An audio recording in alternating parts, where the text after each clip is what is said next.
2024 लोकसभा चुनाव के ठीक पहले भारतीय जनता पार्टी को अब तक का सबसे बड़ा झटका लगा है।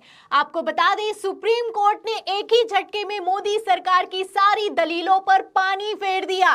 भारतीय जनता पार्टी ने सुप्रीम कोर्ट में कहा कि हमें कितना चंदा मिलता है और कहां से मिलता है, कौन देता है, ये बताने की हमें तो जरूरत ही नहीं है, पब्लिक को ये जानने का अधिकार ही नहीं है। ये सुनते ही सीजीआई चंद्रचूड़ भड़क उठे और उन्होंने कहा है कि पब्लिक को जानने का भी हक है और तो और आप पूरा ब्यौरा भी दीजिए कि किसको कितना चंदा कहां से मिल रहा है, और अगर आप नहीं देते हैं तो ये पब्लिक के साथ धोखा होगा, सूचना के अधिकार के नियम का उल्लंघन होगा। तो सुप्रीम कोर्ट ने किस तरीके से भारतीय जनता पार्टी को लोकसभा चुनाव के ठीक पहले बड़ा झटका दिया है, आपको हम बताएंगे। सुप्रीम कोर्ट में मोदी सरकार ने क्या कहा और सीजीआई चंद्रचूड़ ने क्या कहा, लेकिन उसके पहले खबर का बैकग्राउंड फटाफट से बता देते हैं। तो जैसा कि आप जानते हैं कि 2018 में भारतीय जनता पार्टी चुनावी बॉन्ड की स्कीम लेकर आई थी और स्कीम के तहत एसबीआई से बॉन्ड्स खरीदे जाते थे। 1000, 10,000 करोड़, 10 करोड़, जितने के चाहे आप खरीद सकते हैं, जितनी बार चाहे खरीद सकते हैं और खरीद कर आप पार्टी को दान दे सकते हैं।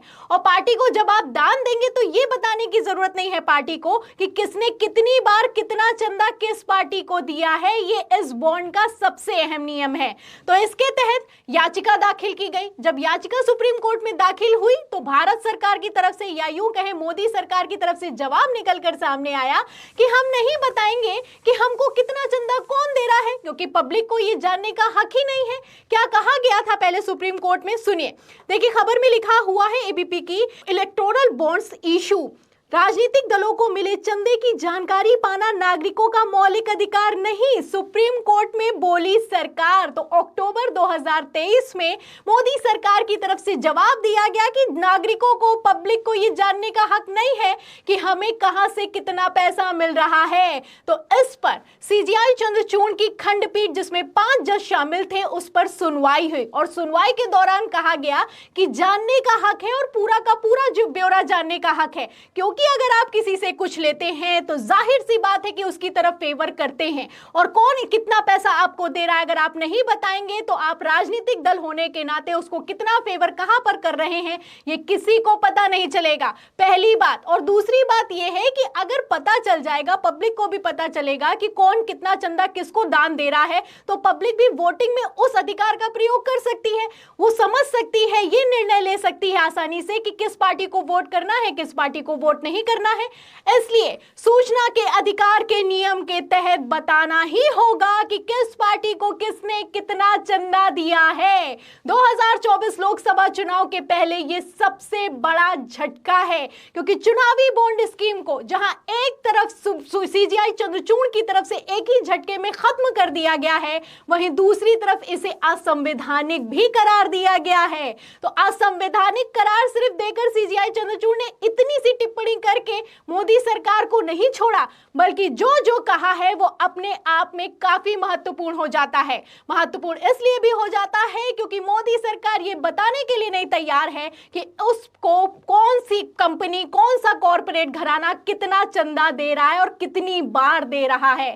फिलहाल भारतीय जनता पार्टी तो खुशी मना रही थी, 2024 लोकसभा चुनाव आ गया, 2018 के बाद 2019 का भी लोकसभा चुनाव बीत चुका है। ऐसे में भारतीय जनता पार्टी को तो सबसे ज्यादा चंदा मिल रहा है, तो बीजेपी को किस बात का दुख होगा, बीजेपी को किसी बात की परेशानी नहीं थी।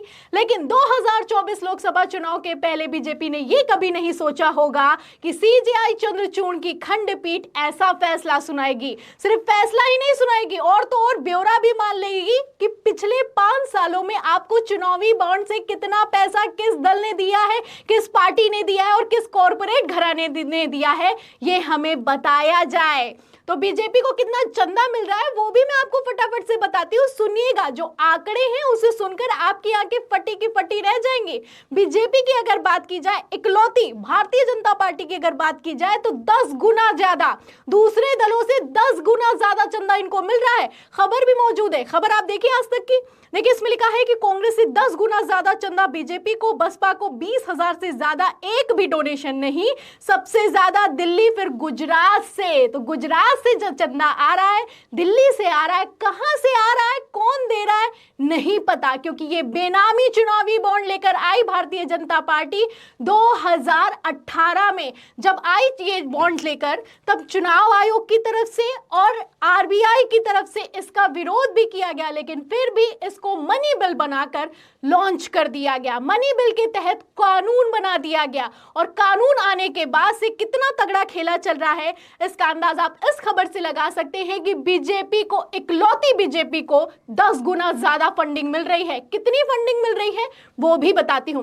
देखिए, खबर में लिखा है कि भाजपा को 2022-23 में लगभग 720 करोड़ का इलेक्टोरल डोनेशन मिला। ये आंकड़ा 4 अन्य राष्ट्रीय दलों Congress, Aam Aadmi Party, CPI M, National People's Party को प्राप्त कुल चुनावी चंदे से 5 गुना ज्यादा है। तो सबका अगर मिला लीजिए, जितनी भी पार्टियों के मैंने नाम लिए हैं उन सबको मिला लीजिए, तो उसका 5 गुना ज्यादा इकलौती भारतीय जनता पार्टी को मिला है। और ये तो सिर्फ एक साल यानी कि 2022-23 का आंकड़ा मैंने आपको बताया है। ये चंदा मिला है 720 करोड़ रुपए का, लेकिन ये चंदा किसने दिया है, कितनी बार में दिया है, किस कॉर्पोरेट घराने ने दिया है, ये किसी को नहीं पता है। पता है तो सिर्फ भारतीय जनता पार्टी को पता है। जहां एक तरफ कांग्रेस चंदे की कमी से, या यूं कहे पैसे की कमी से जूझ रही है, वहीं दूसरी तरफ भारतीय जनता पार्टी खुशियां मना रही थी। लेकिन सारी खुशियों पर 2024 लोकसभा चुनाव के पहले सुप्रीम कोर्ट ने पानी फेर दिया है, और तो और आदेश कर दिया गया है कि आप हमें 31 मार्च तक ब्यौरा दीजिए कि पिछले 5 सालों में आपको चुनावी बॉन्ड के तहत कितना पैसा मिला है। तो समझ सकते हैं आप, लगभग 3 हफ्ते के अंदर मोदी सरकार को बताना होगा कि कितना पैसा किसने दिया है। वहीं 4 हफ्ते के अंदर लोकसभा चुनाव 2024 की तारीखों का ऐलान होने वाला है। तो चौतरफा कितना बुरा फंस गई है Bharatiya Janata party. Supreme court के इस फैसले से आप अंदाजा लगा सकते हैं, सबकी नजरें टिकी हुई थी, क्योंकि ये वो फैसला है जो कि 2024 लोकसभा चुनाव की दशा और दिशा दोनों बदल सकता है। और अब दोनों बदल भी गई हैं, और बीजेपी को अब तक का सबसे बड़ा झटका लगा है। पैसा महत्वपूर्ण है। आप जानते हैं कि जहां एक तरफ कांग्रेस कह रही है कि हमारे फंड को रोका गया है, बीजेपी को चंदे पर चंदा मिल रहा है, और इसी चंदे के जरिए ये लोग विधायकों की खरीद फरोख्त कर रहे हैं, बनी बनाई सरकारों को गिरा दे रहे हैं। महाराष्ट्र में क्या हुआ, जीता जागता नमूना है। फिलहाल अब ये तो हुआ पूरा का पूरा बैकग्राउंड जो कि मैंने आपको बताया। अब सुप्रीम कोर्ट में क्या हुआ है, क्या अहम टिप्पणियां की गई हैं, वो मैं आपको बताती हूं। एक एक टिप्पणी को ध्यान से सुनिएगा, क्योंकि सुप्रीम कोर्ट ने जो फैसला सुनाया है ये अपने आप में ऐतिहासिक है। सीजीआई चंद्रचूड़ की खंडपीठ थी, इसमें 5 जज शामिल थे। सीजीआई चंद्रचूड़ की अध्यक्षता थी, और क्या कहा गया सुनिए। देखिए, खबर आज तक की पहले पॉइंट की अगर बात की जाए तो उसमें लिखा है कि सुप्रीम कोर्ट की संवैधानिक बेंच ने चुनावी बॉन्ड योजना पर फैसला सुनाते हुए इसे असंवैधानिक करार दिया, और साथ ही इसे रद्द भी कर दिया है। तो ये तो हुआ पहला पॉइंट, रद्द कर दिया है, असंवैधानिक करार दिया है। आगे सुनिए, लिखा है कि कोर्ट ने चुनावी बॉन्ड को नागरिकों की सूचना के अधिकार का उल्लंघन बताया। इस फैसले के बाद सरकार द्वारा कंपनी अधिनियम की धारा 182 में किया गया संशोधन इनवाइटेबल कर दिया है, यानी कि अपरिहार्य कर दिया गया, यानी कि उसको हटा दिया गया है। मनी बिल लेकर आए ये लोग, मनी बिल के तहत राज्यसभा में बहस नहीं होती, लोकसभा में बहस करके इसको पारित कर लिया गया। लोकसभा में इनका बहुमत है तो पारित हो गया, और 2017 में पारित हुआ, 2018 में कानून बना दिया गया। कितना तगड़ा खेल हुआ आप समझ सकते हैं। अब उसी को हटा दिया गया, कहा ये जो संशोधन किया है ये गलत है, ये नहीं होना चाहिए, ये सुप्रीम कोर्ट ने कहा है। आगे सुनिए, इसमें लिखा है तीसरा पॉइंट ये है कि सुप्रीम कोर्ट ने कहा है कि नागरिकों को यह जानने का अधिकार है कि सरकार के पास पैसा कहां से आता है और कहां जाता है। क्योंकि पैसा कहां से आता है ये जानने का इसलिए भी अधिकार जरूरी है, क्योंकि अगर ये पता चल जाएगा तो ये भी पता चल जाएगा कि आपने किससे कितना पैसा लेके उसका कौन सा कितना काम किया है। आगे सुनिए, लिखा है कि कोर्ट ने माना कि गुमनाम चुनावी बॉन्ड सूचना के अधिकार अनुच्छेद 19(1)(a) का उल्लंघन है। तो लोग तो बताने के लिए तैयार नहीं थे। कोर्ट ने कहा कि चुनाव ये जो आप कर रहे हैं ये सूचना के अधिकार का उल्लंघन कर रहे हैं। सूचना के अधिकार के तहत पब्लिक को पूरा जानने का हक है कि कहां से पैसा आ रहा है। आगे देखिए, इसमें लिखा है कि राजनीतिक दलों की फंडिंग के बारे में जानकारी होने से लोगों को मताधिकार का इस्तेमाल करने में स्पष्टता मिलती है। फैसला सुनाते हुए सीजीआई ने कहा कि राजनीतिक दलों की फंडिंग की जानकारी उजागर ना करना मकसद के विपरीत है। तो पब्लिक को पता होगा तो किसको वोट देना है किसको नहीं वोट देना है ये पब्लिक निर्धारित कर लेगी। सीजीआई का कहना है अगर आप ये नहीं बताते हैं तो ये जो आपका मकसद है वो गलत साबित होता है। आगे देखिए, इसमें लिखा है कि कोर्ट ने कंपनी अधिनियम में संशोधन द्वारा राजनीतिक फंडिंग की अनुमति से संबंधित को असंवैधानिक बताया है। और उसी के साथ कोर्ट ने कहा है कि राजनीतिक दलों को इलेक्टोरल बॉन्ड के जरिए मिलने वाली फंडिंग किसी गलत भावना को जन्म दे सकती है। तो 5 सालों से जो चल रहा था वो गलत भावना के तहत चल रहा था, और कितने तगड़े से चल रहा था इसका अंदाजा इस बात से लगाया जा सकता है कि बीजेपी को 10 गुना ज्यादा फंडिंग मिलती है। बीजेपी पानी की तरह पैसा बहाती है, प्राइवेट जेट उड़ाती है, 5 स्टार होटल में किस तरीके से विधायकों को ठहराती है, और महाराष्ट्र की सरकार को तोड़ मरोड़ कर खुद सरकार में शामिल हो जाती है। ये किसी से छुपा हुआ नहीं है। आगे का पॉइंट सुनिए, 7वां पॉइंट मैं आपको बताती हूं। उसमें लिखा है कि चुनावी बॉन्ड योजना काले धन पर अंकुश लगाने वाली एकमात्र योजना नहीं है, कई और अन्य विकल्प अपनाए जाते हैं। काला धन खत्म करने के लिए लाए थे, मतलब मजाक बना रखा है। कितना मजाक बना रखा है आप समझ सकते हैं। आगे देखिए, इसमें लिखा है 8वां पॉइंट ये है कि किस कंपनी से मिले ये मेन पॉइंट है, ध्यान से सुनिएगा। लिखा है कि किस कंपनी से मिले राजनीतिक चंदे का प्रभाव व्यक्तियों के योगदान की तुलना में अधिक गंभीर होता है। कोर्ट ने कंपनियों द्वारा दिए गए योगदान को पूरी तरह से व्यावसायिक लेन देन कहा है। अगर आप नहीं बताते हैं तो एक तरीके से आप समझ लीजिए कि व्यावसायिक लेन देन चल रहा है। आगे लिखा है कि कंपनी अधिनियम की धारा 182 में संशोधन स्पष्ट रूप से कंपनियों और व्यक्तियों के साथ एक जैसा व्यवहार करती है। और आखिरी पॉइंट इसमें लिखा है कि कोर्ट ने कहा है कि बैंक चुनावी बॉन्ड तुरंत बंद करें। इसके अलावा भारतीय स्टेट बैंक को कोर्ट ने चुनावी बॉन्ड के माध्यम से दिए गए चंदे का डिटेल और जिन राजनीतिक दलों को यह मिला है इसकी जानकारी देने को कहा है। और ये जानकारी 31 मार्च 2024 तक सबमिट करनी है। एक तरफ जानकारी निकलकर सामने आएगी और उसके एक हफ्ते के भीतर 2024 लोकसभा चुनाव की डेट निकलकर सामने आएगी। तो 2024 लोकसभा चुनाव के पहले बीजेपी को कितना तगड़ा झटका लगा है आप सुप्रीम कोर्ट के एक एक टिप्पणी से अंदाजा लगा सकते हैं।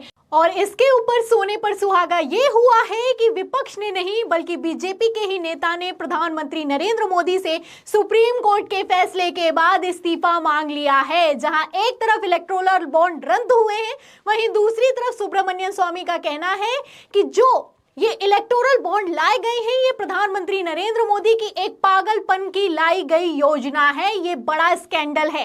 बीजेपी बात करती है भ्रष्टाचार के खिलाफ लड़ाई लड़ने की, लेकिन जो हुआ है ये भ्रष्टाचार है, बड़ा स्कैंडल है। इसलिए मोदी जी को इस्तीफा दे देना चाहिए। तो एक तरफ सुब्रमण्यम स्वामी का ट्वीट है, वहीं दूसरी तरफ सुप्रीम कोर्ट की गई सख्त टिप्पणी है। इस पर आपको क्या लगता है कि 2024 लोकसभा चुनाव पर इसका क्या असर होगा? क्योंकि पैसा तो खूब है, लेकिन अब इस पैसे पर भी नकेल कस ली गई है। फिलहाल इस पूरी खबर पर, सुप्रीम कोर्ट की टिप्पणी पर और मोदी जी के इस्तीफे पर आप क्या सोचते हैं हमें कमेंट बॉक्स में जरूर लिखें। वीडियो को ज्यादा से ज्यादा शेयर करें, सब्सक्राइबर बटन दबाएं, हमारे चैनल को लाइक करें, ज्वाइन करें। फिर मिलते हैं अगली खबर के साथ।